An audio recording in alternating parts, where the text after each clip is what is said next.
Toward the end of July, Opal came for a week's visit to Baltimore. It was the first time she'd been allowed to do this, and judging by all the precautions taken, you would have thought she was being handed over to a serial killer or something. For starters, on the morning she was arriving, I had to telephone Natalie as soon as I'd got out of bed, just to let her know I was really and truly awake. Then I had to phone again from Penn Station, not even waiting till we reached home, to say I'd met the train okay and Opal was safely accounted for. Also, she was required to stay at my parents' house. First I drove her there, toastin', home-squeezed orange juice, new doll propped up against the pillows in the guest room. Mom was really into this grandma business. Then I took her to my place because she'd never seen it before. I had cleaned it up spick and span. I'd mixed up a jug of Kool-Aid and put it in my fridge, Sophia's suggestion. That evening, Sophia was having us to dinner. She'd canceled her weekly trip to Philly. Every day, it seemed, I saw something new to appreciate about Sophia. Opal didn't comment on my living quarters. I worried she was storing up criticisms to pass on to her mother. I know it's not fancy, I told her, but it's affordable. After that, I took her to work with me. We went first to Mrs. Alford's. "Come and see the quilt of planet Earth I've been working on," Mrs. Alford said. Opal went willingly, not giving me a backward glance. It seemed to me she felt more comfortable with women. After Mrs. Alford's, we went to visit a rent-a-back client who'd broken her hip and was in a nursing home. I'd collected her mail. Things didn't go well there. The nursing home had all these folks in wheelchairs lining the hall. Well, I was used to them. I hadn't thought about how they might affect Opal. She drew so close to me that her feet stumbled in mine, and she kept one finger hooked through a belt loop on my jeans. In the car, I said, "Next stop is Mr. Shank. You're going to like Mr. Shank. He's lonely, and he loves to see kids."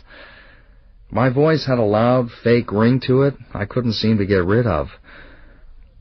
"Maybe I could just go back to Grandma's," Opal said. "Go back now? I could watch TV or something." At my parents' house, I phoned Mr. Shank to push his morning appointment up to early afternoon. Then I went out to the kitchen where Mom and Opal were mixing tuna salad.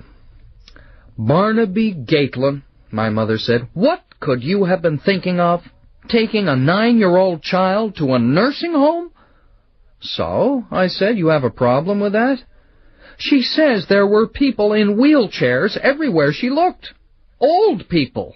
A woman with a tube in her nose." "Geez, Mom," I said, "what's the big deal? We're keeping it a secret there's such a thing as old age?" "Yes, we were, evidently." "We'll just let Opal stay with me for the rest of the day," Mom said. "I'll take her to see Gram and Pop-Pop." "Well, I don't know what you're so het up about," I told her, but I didn't argue. Mom was miffed when I told her we'd have dinner at a friend's house. "Well, what kind of friend?" she asked. "Is this a person who knows how to cook? Who will give her fresh vegetables and not just a Big Mac or whatnot?" "It's someone who will serve all the major food groups," I assured her. Sooner or later, I suppose, Sophia and my parents would have to meet. But I planned to put it off as long as possible. Opal took to Sophia right away. I knew she would.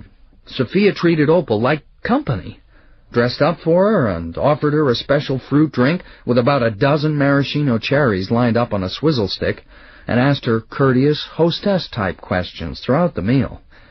Opal answered gravely, sitting very straight in her chair. We fell into a pattern. Mornings, I drove over to my parents' house for breakfast, but I let Opal stay with Mom while I went out on my jobs. Then I'd stop by the house again and have lunch.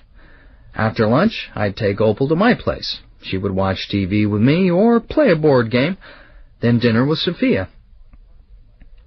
On Tuesday, Martine invited Opal and me to a birthday supper for one of her nephews. Martine wore a party dress. It made her look kind of bizarre. I'd never seen her in anything but overalls till now. Her hair was pulled straight back off her forehead by a child's blue plastic barrette in the shape of a Scotty dog, and she was wearing lipstick the same garish pink as the dress, all wrong in that ferocious little yellow face of hers. I said, "Whoa, you look great!" Pretty soon, Martine and the kids were playing prisoner's base and statues. Opal loved it. By the time we left, she was as rumpled and sweaty as the nephews. When I reached home, I phoned Sophia, and she came over. I had this pleasantly tired, loose-jointed feeling. I let myself imagine how it would be if I lived this way permanently, watching my kid play with other kids in the yard, lying in bed later with a warm, sweet, generous woman. Opal was due to leave on Friday morning. Thursday evening, therefore, we'd planned to have a farewell dinner. First it was going to be at my parents', but then it was switched to my brother's. This irked my mother no end, because Wiki wasn't much of a cook. Well, she wasn't anything of a cook, if you ask me. And then to make things worse, Mom took it into her head that we ought to invite Sophia. She called her, "That friend you and Opal have been seeing so much of. Shall I invite her, or will you?" I considered saying neither. If I knew Mom, though, she would find a way of tracking down Sophia's number, and nothing could be worse than Mom on the phone unsupervised. I said, "I will." We went in Sophia's car, because we were the ones bringing Opal. Mom had gone early to try and wrestle some semblance of a meal out of Wiki's kitchen. Dad was coming directly from work. Jeff and Wiki lived in a very nice house. Still, I always felt it needed something. Maybe books or pictures. It had this sort of blank feel. Right from the start, Sophia was a hit. Of course, Graham and Pop-Pop already knew her. "How's the bank?" Graham asked. "How's your roommate?" And then Pop-Pop said, "Stell brought the recipe of those nachos you like so much." This made my mother go all alert and suspicious. She started edging closer to Sophia on the couch. "Oh," she said, "you've had Mother's nachos. You've been to their house? Barnaby took you to visit?" "Just how did you two meet?" Mom said, when we were settled round the table, and my grandma, showing off again, burst in with, "They met on a train." The phrase gave me a vision of Sophia riding that train. Her golden bun, her feather coat, her calm, pale hands accepting the stapled packet. My personal angel at last. She was telling them in some detail about our train ride. "He spilled coffee all over me," she told them, and they laughed as if I'd done something witty. First I was annoyed, but when I saw how nice he was, how well-mannered— "Barnaby, well-mannered?" my mother said. So then we got talking, and he told me about his work. A few resigned expressions here and there, but I don't think she noticed. And he described his clients so considerately. "You must be very proud to have raised such a caretaking person." "Why, thank you, Sophia," my mother told her. "It's not as if he hasn't caused us some worry in times past." "Oh, I know all about that," Sophia said. "But look how he turned out." Everybody looked. I gave them a little wave that was something like a windshield wiper stopping in mid-arc. Seated at that table, the night of Opal's dinner, I felt I'd become a whole other person now that I loved Sophia. Then Sophia's aunt accused me of theft. She said I stole the cash she'd been keeping in her flour bin. "That flour bin's famous," I said. "Everyone and his brother knows she keeps her money there." It was Mrs. Dibble I was talking to, because did Mrs. Glynn have the decency to accuse me to my face? No, she telephoned Mrs. Dibble. I just thought I should warn you before the police get in touch, Mrs. Dibble said. Something like cold liquid trickled down the back of my neck. Do you think they're gonna arrest me? I asked. No. Arresting a person is not as easy as that.